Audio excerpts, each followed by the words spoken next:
have out your packet. It's in your folder that your parents picked up from school. This packet is to be treated like gold. This is not to draw on, not to like accidentally let brother, sister get on. This is where our materials are at, so you need to hold on to it. Right now, think of a place where you're gonna store this at your house. If I were a student right now, I would keep it in the folder and keep it next to my bed or in the kitchen on the counter. You need to think of a spot right now where this is gonna stay and nobody else touches it except for you. So don't let it be low on the ground where brother or sister can get it and tear it up accidentally. Very safe spot. Okay, great. So we're gonna start off with our warm-up for today. So if you look at the warm-up on our board, the first slide matches it also. All right, so for your warm-up, Where it says Wednesday, March 18th lesson, today's warm-up is what we are on right now. It has a fraction number line on it so that you know exactly what problem that we're working on. so go ahead and get started. It says which letter is located at 3/4 on the number line. And you're gonna have about 2 minutes to do this. Thinking about you solve the problem first. Don't just assume this person is right or this person is wrong. You try the problem first, and then we'll come back in 2 minutes. Yes, you need to figure out if the person answered it correctly or incorrectly. Go ahead. Set a 2-minute timer. Fill it out on the line. Should I put it on the computer? Yeah, and they can see that. I'm gonna put the slide back up in case they don't have the. I was about to say, yeah, the only problem will be if they lose their packet. All right, 2 minutes. Start in the middle. Okay.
Making sure you're trying the problem yourself, working really hard to decide if this person is correct or incorrect. Once you make that decision, answering the question, if you think they're correct, why are they correct? What do they do right? If they're wrong, answering that second question, or the second part, this student is incorrect because what did they do wrong and why? And the correct answer is. So you need to be solving it if it is incorrect, the correct way.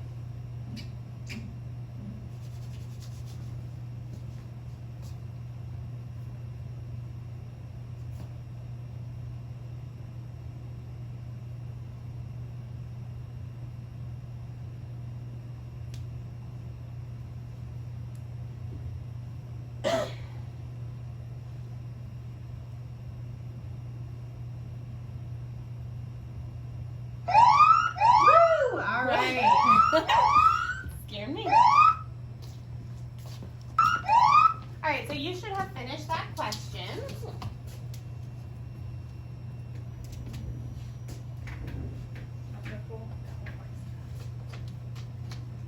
So now we're going to go ahead and go over the warm-up, the first warm-up. So, which letter is... Everybody's first step label? Yeah. Okay. So I have taught my students, as well as Miss Flynn and Miss Allen, that the first step when you see a fraction number line is to label the number line. So you need to label the spaces, right? You need to count the spaces and label on the line. So Miss Flynn is going to do that. And so the way I've taught my students to count the spaces, I don't know if it's the same as you guys, and we just put like a little dot in between. So 1, 2, between 0 and 1. So we find our hole first. Here's my hole, 0 and 1. Now I count the spaces in between. 1, 2, 3, 4, 5, 6, 7, 8. So how many pieces is my hole broken into? Anybody know? It's broken into 8 pieces. Yeah. So then what should be the denominator on my number line? 8. So this person put 4. So already they broke up the number line incorrectly because they thought it was broken up into fourths. Because what I think they did is count it between 0 and n. But we are not supposed to count between 0 and n. We're supposed to count between 0 and 1. So now we can label our number line with 0 out of 8. This first line is 1 8, 2 8, 3 8, 4 8. And you can be writing this on your packet. If you did not already. 7 8. And then 1 whole, which is also equal to 8 8. But Miss Austin, it says which letter is located at 3/4 on the number line. I don't see 3/4 on there. I don't see 3/4 either. either. So what do I know that I have to do when I don't see 3/4 anywhere on there? I think we have to find an Equivalent fraction. So we know the number line is broken up into 8s. So we need to see how many of these 8s equals 3/4. So I can use my fraction bars. And I will, I know draw I'm how looking my for class draws them. So Miss Flint's drawing how her 3/4. class draws them. I'm drawing how my class draws them. Go ahead. So I know I'm looking for 3/4 and some amount of 8s. So 4ths and 8s are besties. They both get broken in half. They both get broken into 4ths. I've got 1, 2, 3/4. I've got to break this up into 8s. All of my 4ths got broken in half. 1/8 wasn't it? 2/8 wasn't it? 3/8 wasn't it? Still not equivalent. Oh, there we are. 3/4 is equivalent to 1, 2, 3, 4, 5, 6 8s. And same with over here. I went ahead and labeled all of them and then cut out 3/4. And the same thing. 1, 2, 3, 4, 5, 6 8. So 3/4 is equal to 6 8. And if I look on my number line, I see 6 8s right here. And what letter is located at 6 8s? Oh. All right, so did the student solve it correctly? No. So the student is correct because we don't need to answer that question. The student is incorrect because they broke apart their whole incorrectly. And so what they needed to do was count their spaces in order to find out how many parts it was broken into. And then find an equivalent fraction. Anything else? Nope. Perfect. All right, the next warm-up is on your packet. And it's another question about if the student answered it correctly or not. So if the question says, the shaded area of each of these diagrams can be represented by a fraction, which statement correctly compares these two fractions? So you are comparing these two models and looking at the answer choices. Somebody else has already answered this question and you're deciding if they are correct or incorrect, but you need to solve it first. We're giving you 2 minutes again. Ready, go. Sorry.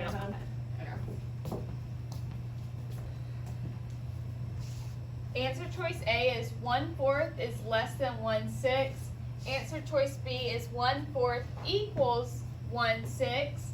Answer choice C is 1/6 is less than 1/4. And answer choice D is 1/6 is greater than 1/4, in case you cannot read it.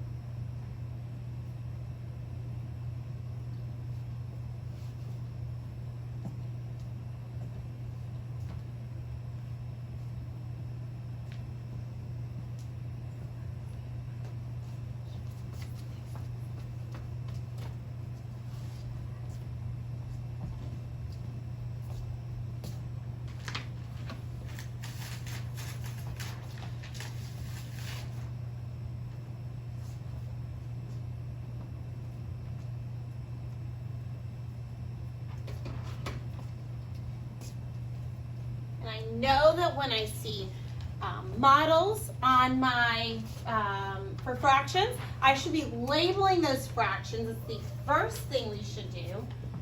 All right, and then we are comparing them. So make sure that you have labeled those fractions as your first step.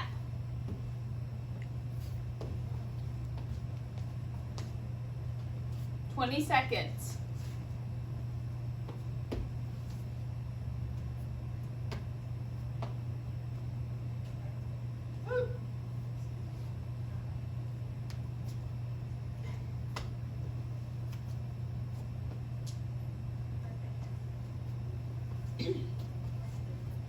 All right, time's up.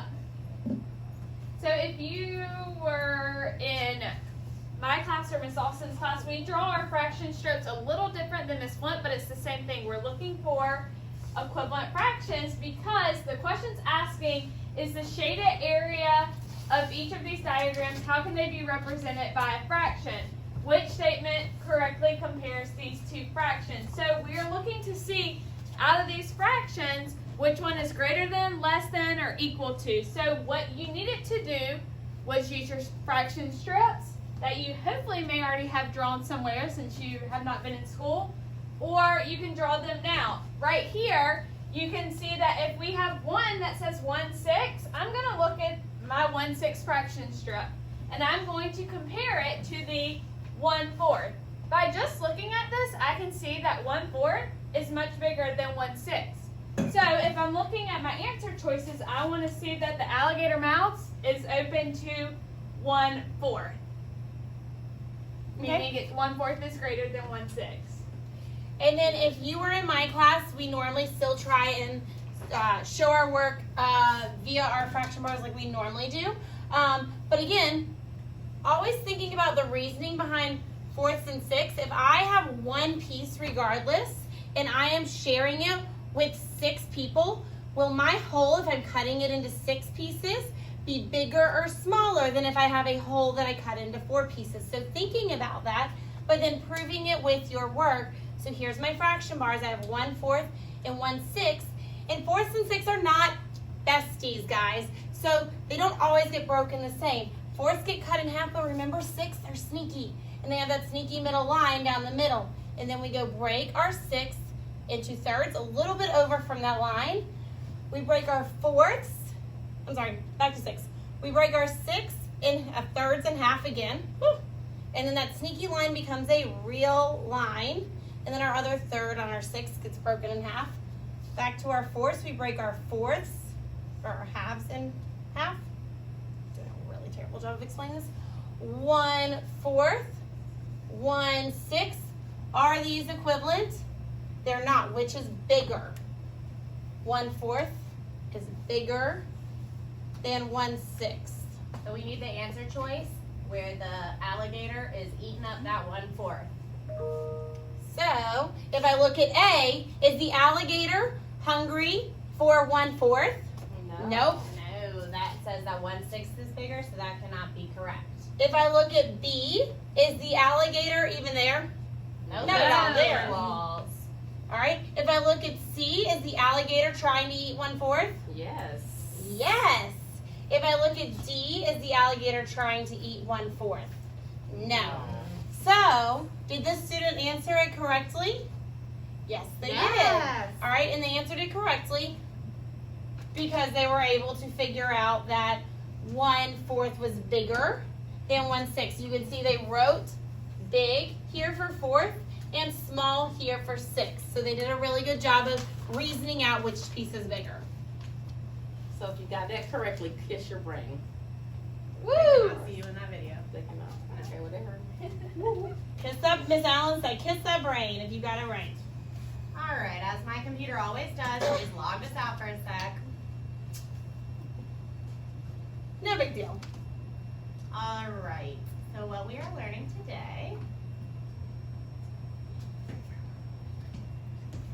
Reading our objective with us, guys, because you have it on your slide as well, plus you can see it on our video.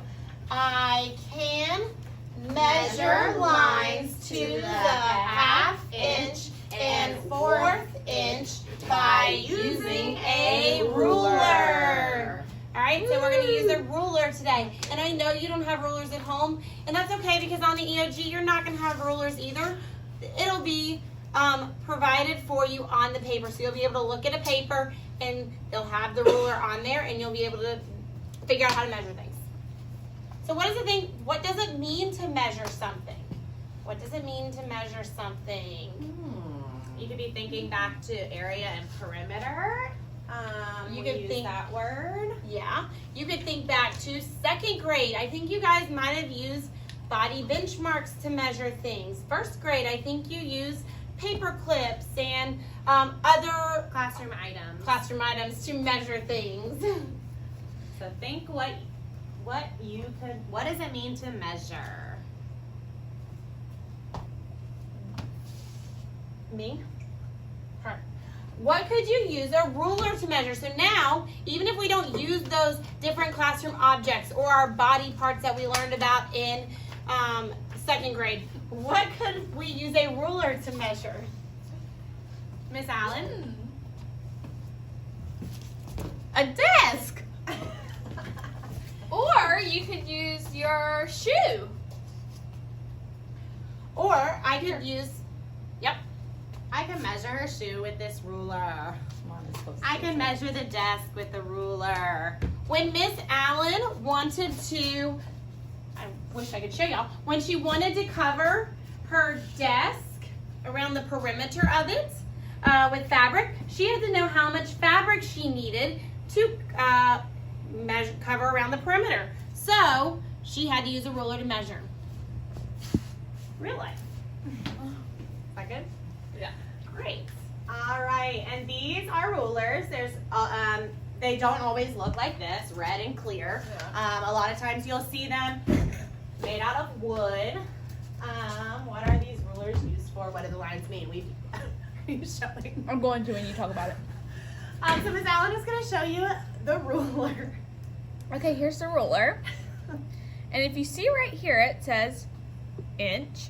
That means, that these lines right here, the longer ones, are your inches. Y'all see that? We're the big number. We're going to talk about that in more detail in a second. And then the smaller lines right here, between the 1 and the 2, are centimeters. So if it's, they're not. I'm so sorry. On the I other meant side. these. Please don't listen to me. The longer ones, from your inch to your 1, is your inches.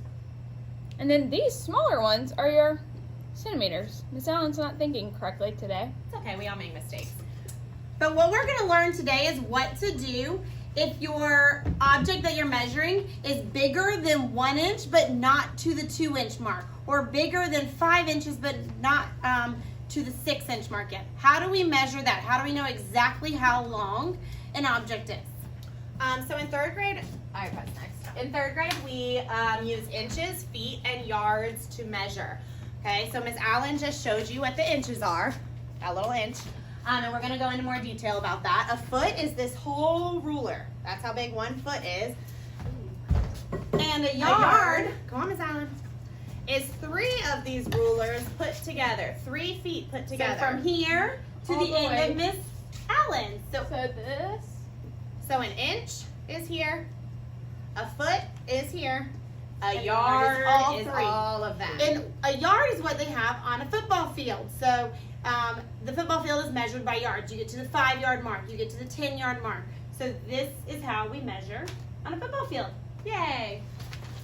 So in your mind, I want you to think, and you can write it in your packet, what tool would you use to measure the length or one wall of the classroom? Would you use this little inch?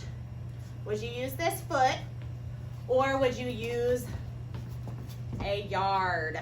Think and write a little note in your packet of which one you would use. 5 seconds. Inch, feet, or yard. All right. Now, what tool would you use to measure the length of a pencil? So if you were to, if I said, how long is this pencil? Would you use an inch? a foot, or a yard? All right, think, think, think. Right. What would you use for a pencil? And then if you were to measure the height of a bookcase, picture Miss Allen or Miss Flynn or Miss McSherry or Miss Johnston or Miss Murphy's bookshelf. About this high. About this high. What would you use to measure a bookshelf? Right. We'll be looking. We sure will. All right. To measure the length of the classroom, it's really long. So you're probably going to want to use a yardstick. Okay. To measure the length of a pencil is not as big. So it's bigger than an inch, but not as big as a foot. So you would probably use inches would be the easiest for a pencil. Bookcase? Bookcase, it kind of depends. So some bookcases like Miss Allen's over here, you can use feet because it's not super big. But then with like this bookcase, it's much taller, so you would want to use a yard. So Yeah. Miss Flint is coming. This would be 1 foot, but it's a lot bigger than 1 foot. So that's where I would want to get the yardstick out so that I could, or Three so rulers. it's even bigger than 3 rulers, which is the same as 1 yard. So 1 yard is equal to 3 feet, 1 foot, 2 foot, 2 feet, 3 feet. All right, so I would want to use a yardstick because it's a lot bigger of an item. But this smaller bookcase, you can get away with just using the feet because it won't quite be a yard. So it's 2 feet and a little extra. So bigger items, I want the yardstick. For medium-sized items, I would like a foot. And for really small items, I want to talk about those inches. I want to use those inches. All right. So, in your packet, we put some items that you could use for an inch. You would measure a dollar bill in inches. You can measure a crayon in inches. You can whistle, paper clip. A cube that we used in math to do area and perimeter, or you can use your knuckle, which is from here to here. That would be considered an inch. Yes, we know the paper is dark, but we said a whistle, a paper clip, a cube that you've used in math, or a knuckle. So this question says, how many inches is the crayon? And that's what we're going to teach you today. Yes. How to figure that out. So if you can look at this, you might already know. All right, a foot. So we've already talked about how a foot is the size of this ruler. It is 12 of these inches. A lot of you have heard about feet when you get a foot-long sub from $5 Subway. foot long. It's about this big. And then on your body, a foot is about the size from your elbow to your wrist. Look. Not perfect, but it's about. So if you ever need to say how big it is, you can look at your arm. Okay. Like I would measure this water bottle. Yes. Okay. A yard, like Miss Allen has demonstrated, is much bigger. So you could go like this, and that is about a yard on a kid. You would measure your bike in yards. You would measure a baseball bat in yards, football field, those kind of bigger things. All right.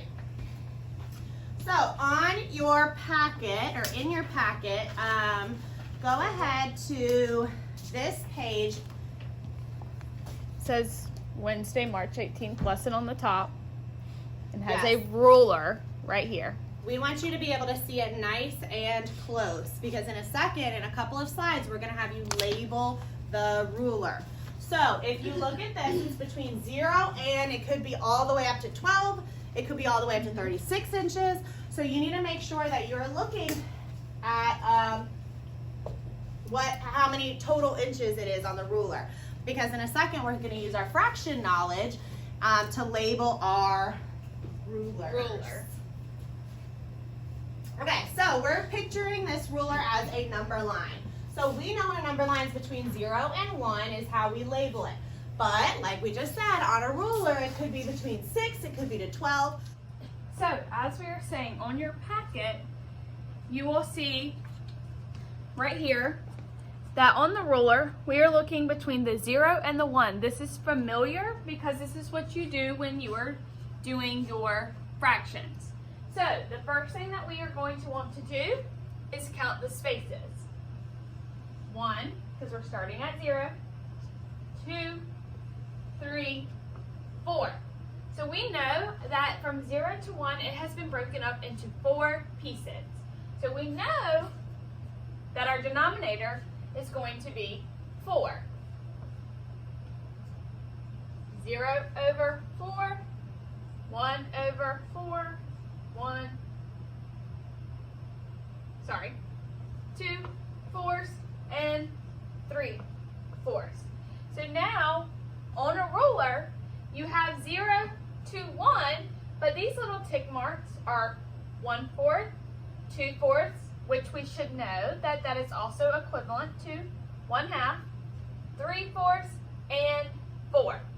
So please make sure that you put this down on your paper and that you have broken it up. All right, so now if you move to the next part of your packet, which is saying, let's label the ruler. Right here, you will notice that it starts at 0 and goes all the way to 5. But what we're used to with our fraction bars and fraction strips is that it just goes from 0 to 1 and we break it up. So of course a ruler is going to look a little different, but we're going to treat it the same way, as in if this is from 0 to 1, we break it up by the spaces. From 1 to 2, we break it up by the spaces. So it looks like this. If I'm starting at 0, I have 1, 2, 3, 4 spaces. So this one would be 1/4, 2/4, 3/4, 4/4. We also know that 4/4 is equal to 1 whole. Now, we don't continue and go 5/4, 6/4, 7/4. That doesn't make sense. So what we do is when we see another number from 1, this will be 1/4, 2/4, 3/4, and 4/4. 1/4, 2/4, 3/4, and 4/4. Again, 1/4, 2/4, 3/4, 4/4, 1/4, 2/4, 3/4, 4/4, 1/4, 2/4, 3/4, 4/4. I'm just going to write there just so that we continue to know that it's 4/4. Okay, this is how you are supposed to label a ruler. You'll realize why when we start measuring things.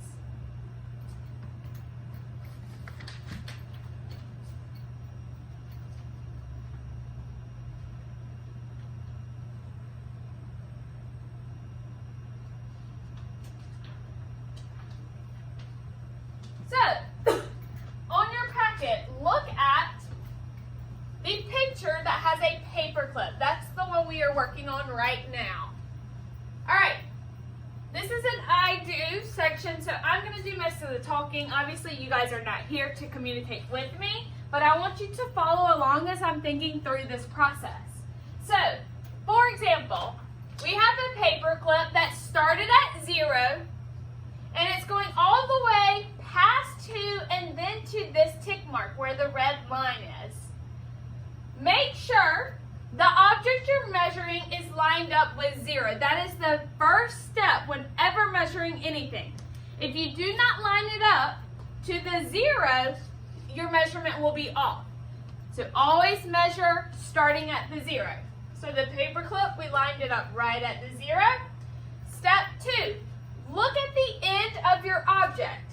So the end of my object is the paper clip and it ends right here. Notice the last whole number that your object passed. So it passed 1 and it passed 2. Has it gotten to 3? No, it's at 2. So it's past 2. Write that number as your whole. So again, we are using these numbers as a whole, and then the tiny marks in between the numbers are either going to be 1/4, 2/4, 3/4. So I'm marking it as 2. And then step 3, label each fraction, able the tick mark after each fraction. Good afternoon, Hidden Valley staff and teachers. We need all teachers to report to the front office if you are interested in getting lunch today. Thank you.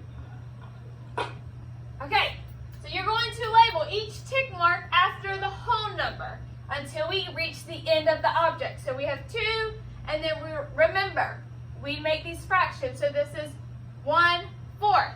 So this is 2 and 1/4.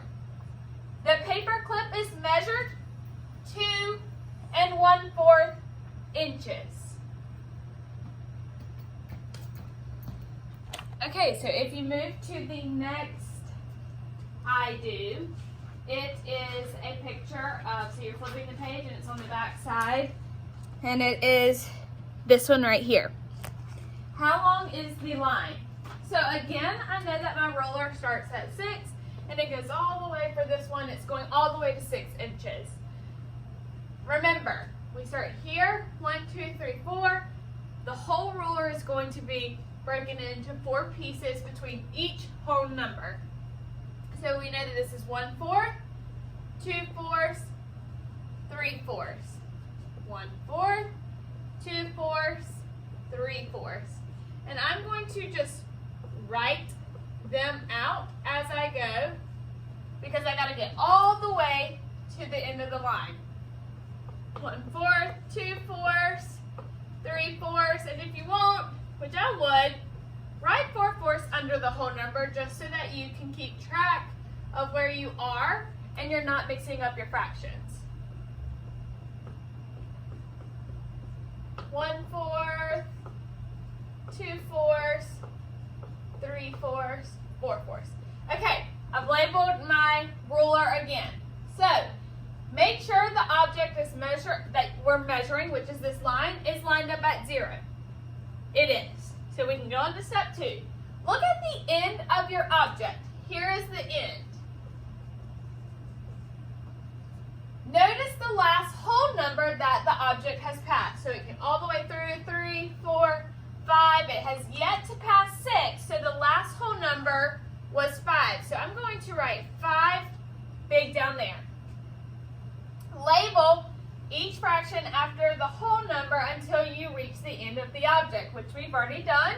1/4, 2/4, 3/4. So the line is 5 3/4 inches long. Okay, moving on to the next I do.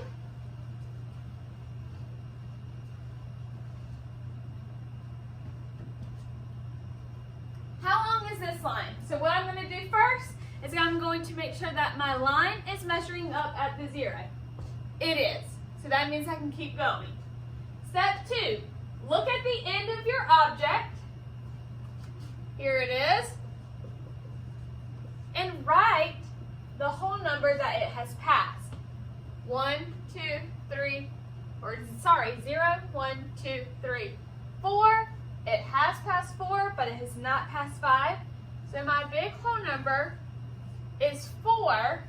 And then label each tick mark with the fraction. 1/4 until you get to the end.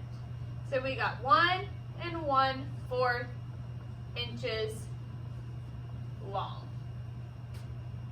Pretty simple. Looking for the eraser. All right, lastly, I have one more I do. How long is this log? So I'm going to do the same thing. Does it start? For step 1, it starts at 0. I'm going to go all the way down to the end of the object, which it ends right here. And I'm going to look for the whole number that it has passed. So it's passed 1, 2, 3. It has not passed 4. So the big whole number is 3. And then I'm going to write my fractions. 1/4, 2/4, 3/4. 3 and 3/4, inches.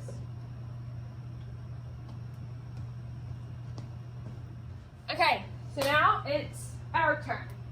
What I would like for you to do is we're now looking at the elephant.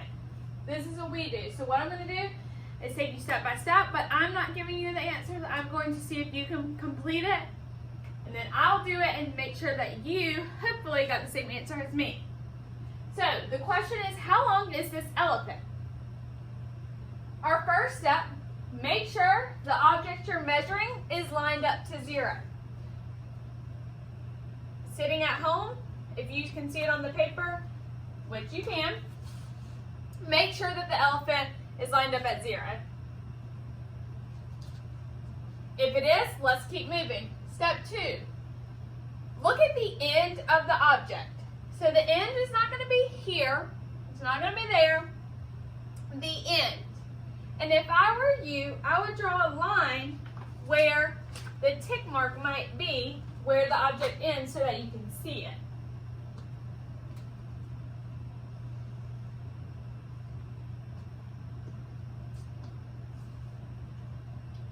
Once you have done that, you are looking for the whole number that it has passed. I'm going to give you about 30 seconds to figure out which whole number it has passed and what big number are you going to write right here.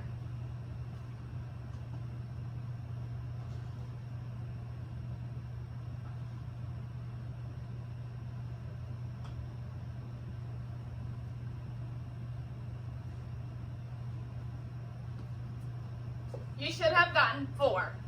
It has passed all of these numbers and 4, but has not gotten to 5. So 4 is our big whole number. And then you need to label the fractions until it stops at the end of the object. I'm going to give you about 10 seconds.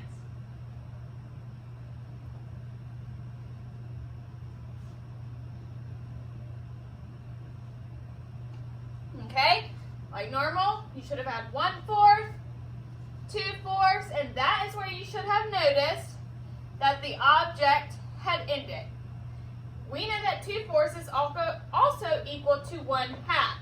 So a lot of times you'll hear somebody say, well, that was 4 inches and a half, or you hear that more so than 4 2/4. So we are going to write 4 2/4, or it could be 4 1/2. 2/4 and 1/2 are equivalent. You should have come up with either 4 2/4 or 4 1/2.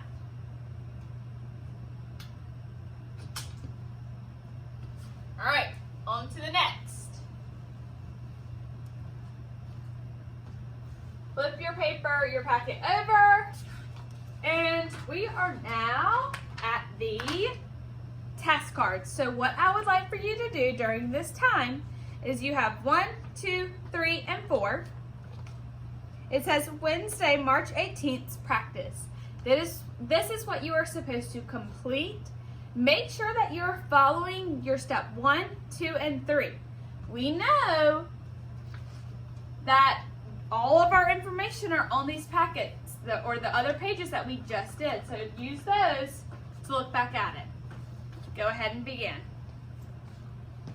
Okay, so for the practice for Wednesday, you're going to do task cards 1, 2, 3, 4, and 5, 6, 7, and 8. And then you are going to record it on here, but you also need to make sure that you are going to your Google Classroom and going under classwork, and it is 318 practice link.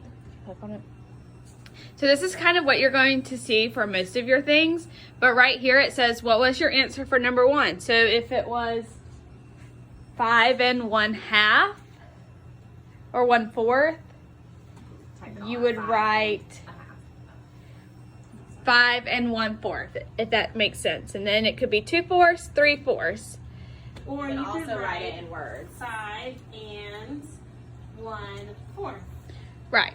So just make sure that you are able to put either numbers or that exactly what we're looking for. Thank you.